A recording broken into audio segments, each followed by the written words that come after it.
और आज बीजेपी केंद्रीय चुनाव समिति की बैठक होगी। शाम 4 बजे बीजेपी मुख्यालय में होने वाली इस अहम बैठक में प्रधानमंत्री नरेंद्र मोदी, गृह मंत्री अमित शाह समेत चुनाव समिति के सभी सदस्य भी शामिल होंगे। जानकारी के मुताबिक इस बैठक में त्रिपुरा, नागालैंड और मेघालय चुनाव के उम्मीदवारों के नाम पर मंथन होगा और जिसके बाद उम्मीदवारों की फाइनल लिस्ट पर मुहर लग जाएगी। आपको बताते चले कि त्रिपुरा, नागालैंड और मेघालय में चुनाव की तारीखों का ऐलान हो चुका है। ऐसे में बीजेपी जल्द ही अपने उम्मीदवारों की लिस्ट जारी कर सकती है।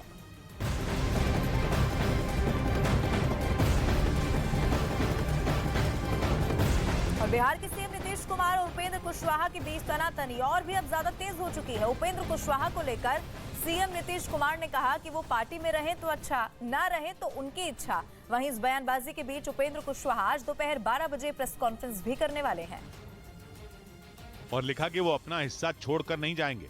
फिर क्या था, जेडीयू का झगड़ा जग जाहिर हो गया और पार्टी नेता अशोक चौधरी ने उपेंद्र कुशवाहा को किराएदार कह दिया। जब तक मन होता है मकान में भाड़ा देके रहता है, नहीं मन होता तो दूसरा मकान चल जाता है। यही नहीं, पार्टी में उनके इस्तीफे की मांग भी उठने लगी। हम लोग क्या कार्रवाई करेंगे? शर्मानी चाहिए, त्यागपत्र दे देना चाहिए उस आदमी को। यानी बीजेपी से अलग होने के बाद नीतीश ने पार्टी को मजबूत करने के लिए जो दांव खेला वो फेल होता दिख रहा है, क्योंकि उपेंद्र कुशवाहा नीतीश को कमजोर कह रहे हैं और पार्टी में अपना हिस्सा मांग रहे हैं। और अगर वो पार्टी से अलग हो गए तो जेडीयू के वोट बैंक पर असर पड़ सकता है, जिससे बीजेपी की चुनावी राह अपने आप आसान हो सकती है, क्योंकि जेडीयू का वोट बटेगा और मुमकिन है कि कुछ वोटर बीजेपी की ओर शिफ्ट हो जाएं। उधर पहले से ही कंगाली की मार झेल रहे पाकिस्तान को एक और बड़ा झटका लगा है। डॉलर के मुकाबले पाकिस्तानी रुपए में एक ही दिन में करीब 25 रुपए की गिरावट दर्ज कर ली गई है, जिसके बाद डॉलर के मुकाबले पाकिस्तानी रुपया 255 तक पहुंच गया है। और तो और इसी का असर सोने के दाम पर भी पड़ा। वहां एक दिन में ही 1 तोले सोने की कीमत में करीब 5000 की बढ़ोतरी हुई है, जिसके बाद 10 ग्राम सोने की कीमत 1,95,500 तक पहुंच गई है। लेकिन ऐसा इसीलिए हुआ क्योंकि कंगाली से जूझ रहे पाकिस्तान ने आईएमएफ की शर्त मानकर अपने रुपयों को खुले बाजार की कीमत के हिसाब से खुला छोड़ दिया।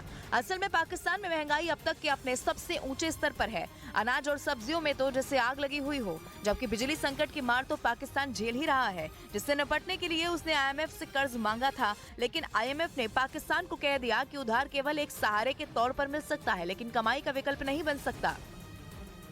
और यही वजह है कि बेसहारा हुए पाकिस्तान ने आईएमएफ की जरूरी शर्तें मानने का फैसला ले लिया है और रुपए को खुले बाजार की कीमत के हिसाब से खुला छोड़ दिया, जिसके बाद पाकिस्तानी रुपए में एक ही दिन में 25 रुपए की गिरावट आ गई। पाकिस्तान को ये फैसला इसीलिए भी लेना पड़ा क्योंकि उसका विदेशी मुद्रा भंडार लगभग खाली है, जिसकी वजह से वो कुछ भी इंपोर्ट नहीं कर पा रहा। यही नहीं, जो देश पाकिस्तान के साथ दोस्ती की कस्में खाते थे वो भी अब उससे किनारा कर रहे हैं। चीन तो उसे कर्ज के जाल में फंसा ही चुका है। अमेरिका ने भी उस पर मेहरबानियां बंद कर दी हैं। यहाँ तक कि मुस्लिम देशों के साथ हमेशा खड़ा रहने वाला सऊदी अरब भी पाकिस्तान को बीच मझधार में छोड़ चुका है।